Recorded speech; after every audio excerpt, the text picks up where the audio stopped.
In the first episode, we trace the great transformation from humanity, Earth's first upright steps, to the Sumerians and the birth of writing. Now we have reached the second act of that journey. In this episode, we will see how pre-Mesopotamian settlements like Göbeklitepe, Karahantepe, and Çatalhöyük emerged, and then how civilization radiated eastward and westward. Our story follows the evolution of human consciousness.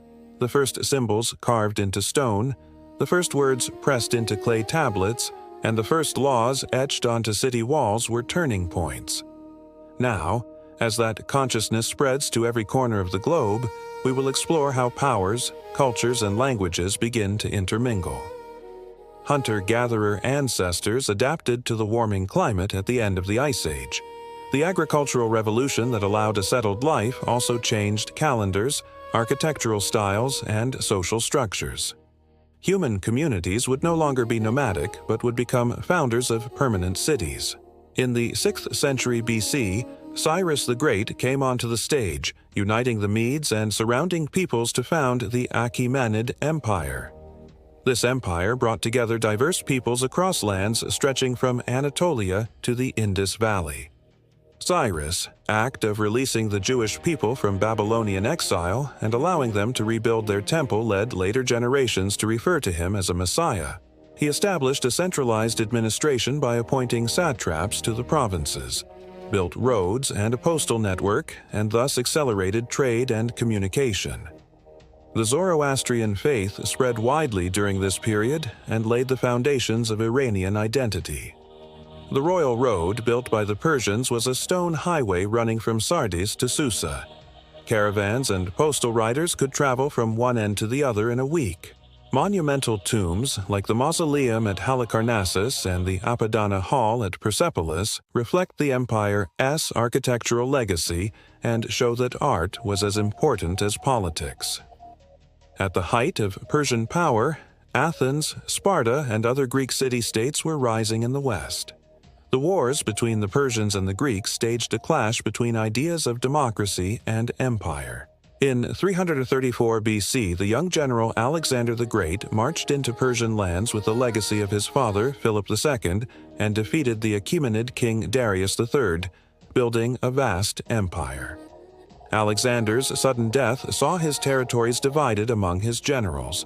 Hellenistic kingdoms, such as the Seleucids, the Ptolemies, and the Antigonids emerged. This era was a time when Greek philosophy mingled with the magnificent traditions of the East. Cities burned both Doric columns and Zoroastrian fires.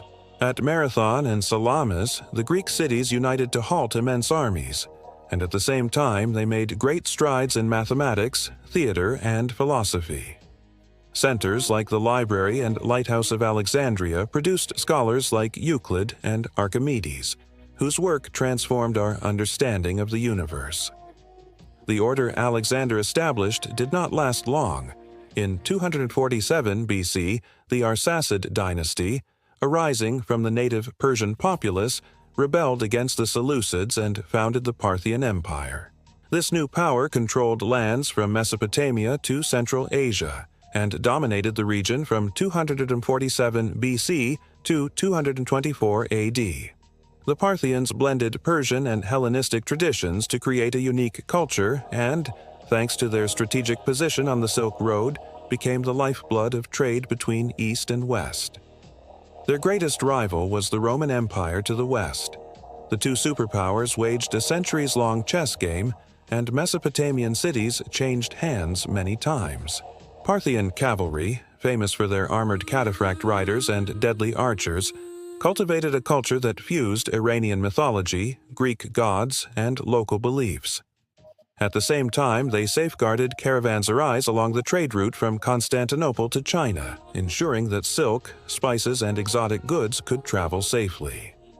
In 224 AD, the Sasanian dynasty overthrew the Parthians and launched a new Persian era. The Sasanian Empire ruled from 224 to 651 AD, over a vast geography stretching from Iran and Mesopotamia to Central Asia, the Caucasus, and the Arabian Peninsula. Sasanian kings established a strong bureaucracy. made Zoroastrianism the official religion and developed palace architecture adorned with fire temples. The empire pursued a policy of balance with Rome and Byzantium, seeing these two powers not only as enemies but almost as mirrors. Sasanian culture spread west to Rome and east to China and India, and left lasting marks in art and law. The Taki Kisra arch and the rock reliefs at Nakshi Rostam reveal the artistic richness of this era. Sasanian society was shaken by social reform movements like that of Mazdak. Ultimately, the empire ended when Muslim armies from Arabia triumphed at the Battle of Al-Qadisiyah, ushering in a new age in Iran. West of Mesopotamia lay the Levant, opening onto the Mediterranean and encompassing the coasts of modern Palestine, Israel, Lebanon, and Syria. Here the kingdoms of Israel and Judah emerged. They were destroyed by Assyrians and Babylonians, and their peoples were exiled. Thanks to the tolerant rule of Persian Cyrus, the exiled Jews returned to Jerusalem and rebuilt the temple. This return of the Jews is a foundational turning point in the formation of the Hebrew religious tradition. The Hellenistic era and Roman rule created new cultural layers in the Levant. Greek philosophy and art spread to these lands. The Maccabean revolt was one of the strongest resistances to this assimilation. Under Roman domination, this region witnessed one of history's greatest intellectual revolutions, the birth of Christianity. The Greek translation of the Hebrew scriptures known as the Septuagint was produced in this period, enabling sacred texts to reach different peoples. The festival of Hanukkah commemorates the rededication of the temple, while the first Christian communities spread from Jerusalem to Antioch and Rome. Along the Nile Valley, Egypt and Nubia stood as eternal neighbors and rivals. The Nubians built the kingdoms of Kerma, Kush, and Meroe south of Egypt. During the classic Kerma phase, monumental mud brick structures called defufas and rich tombs were erected, and the armies of Kerma nearly conquered Egypt. At other times, Nubian kings of the 25th dynasty ruled as pharaohs over Egypt, reviving ancient temple styles and religious practices. Nubian queens, known as Kandake, wielded great power. Across centuries, trade flowed along the Nile. Gold, ivory, and incense traveled north, grain and crafts moved south. There were deep similarities between Egyptian and Nubian cultures in gods, architecture, and ritual. The two regions influenced and enriched one another. Meroe specialized in iron production. Its furnaces and workshops exported iron tools across Africa. The Nubians developed the still undeciphered Meroitic script. The kingdom of Kush persisted until the 4th century AD, eventually giving way to the expanding Aksum Empire. The Phoenicians living on the eastern shores of the Mediterranean were masters of seafaring and made trade their way of life. Cities such as Tyre, Sidon, and Byblos sailed to every corner of the Mediterranean in ships they built with great skill. In 814 BC, a group of merchants leaving Tyre founded the city of Carthage on the coast of North Africa.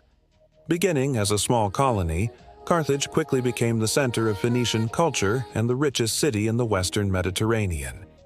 Trade networks stretched from Spain to Sicily, and competition with Rome became inevitable. After 3 major wars known as the Punic Wars, Rome won, and in 146 BC Carthage was completely destroyed. That event marked the end of a civilization and symbolized the rise of the Roman Empire. The Phoenicians also developed a simplified alphabet, the basis for today's Latin, Greek, and Arabic scripts. The Carthaginian explorer Hanno launched expeditions into the Atlantic to explore beyond the Mediterranean. Temples dedicated to deities like Tanit and Baal reflect the religious rituals of their maritime culture. The land the Egyptians called Punt was probably located in what is now Somalia or Eritrea. In ancient inscriptions, Punt is praised for its wealth of gold, incense, ebony, ivory, and exotic animals, and is described as one of Egypt's oldest trading partners. The famous expedition, Queen Hatshepsut, organized in 1493 BC, immortalized trade with Punt. The living frankincense trees brought back were among the first plants imported into ancient Egypt. Egyptians crossed the Red Sea and journeyed to the Horn of Africa to reach Punt. Scholars still debate its exact location, but linguistic and artistic similarities in the cultures of Somalia and Eritrea make this region a strong candidate. Punt was also called the Land of the Gods because it was the source of sacred oils and aromatic resins for Egyptians. People in Punt lived in raised huts made of reeds, and reliefs show exotic animals and merchants exchanging gifts. These relationships contributed to the development of seafaring knowledge on the Red Sea. The kingdom of Aksum, rising in what are today Ethiopia and Eritrea, was one of Africa's most powerful states between 100 and 940 AD. Aksum played a key role in the trade network linking the Indian subcontinent to the Mediterranean world. Through the port of Adulis, it sold ivory, gold, emeralds, and salt to Roman and Persian markets in exchange for silk and spices. Its lands were more fertile then. Wheat, barley, and teff were grown, and cattle and camel herds were raised. Aksumite kings built a strong navy and controlled trade with Nubia, Yemen, and India. They also officially adopted Christianity in the 4th century, becoming one of the first states in Africa to spread the religion widely. In 525, they launched a campaign against the Himyarite kingdom in Yemen and took control of the Red Sea Passage.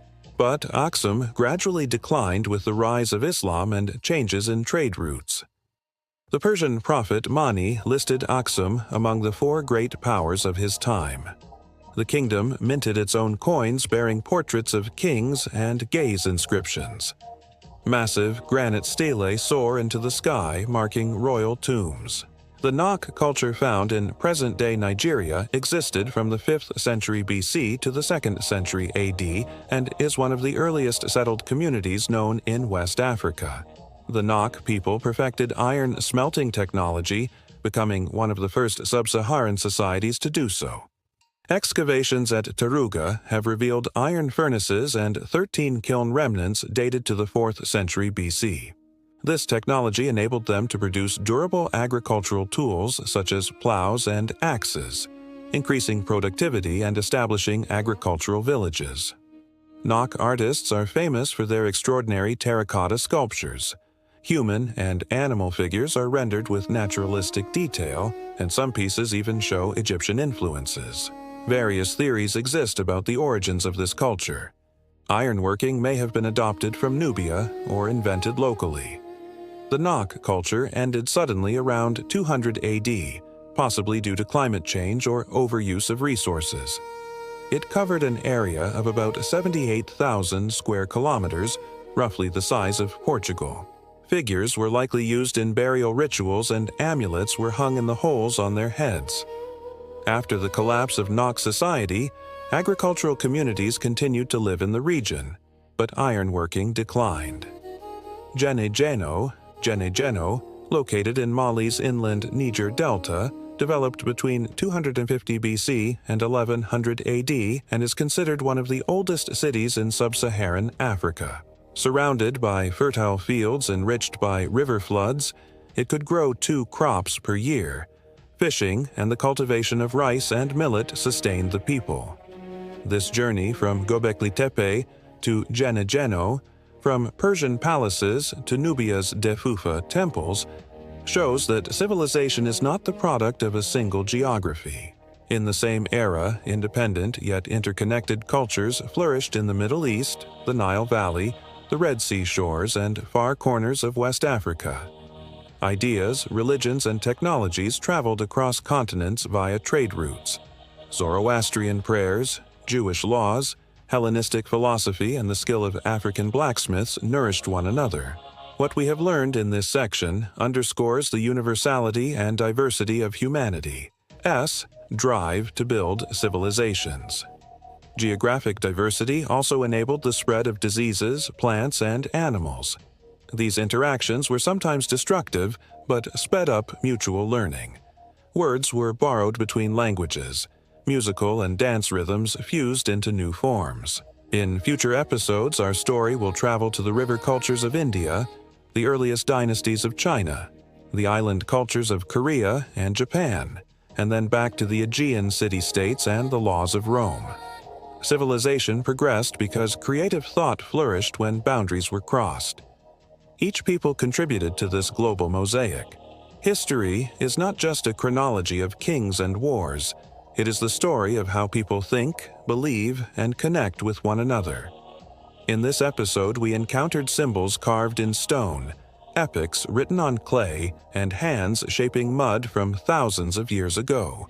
Each adds a color to the cultural mosaic of today. Learning about the diversity of the past is the key to living harmoniously amid the diversity of the present. The rise and fall of civilizations are a result of how we treat the natural environment and one another. Thus, historical awareness encourages us to seek more sustainable and just solutions.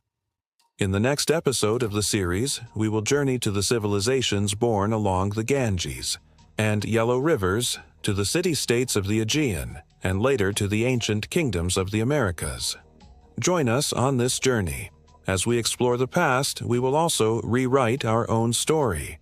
Each culture's narrative opens a new window for us and resonates in our own lives.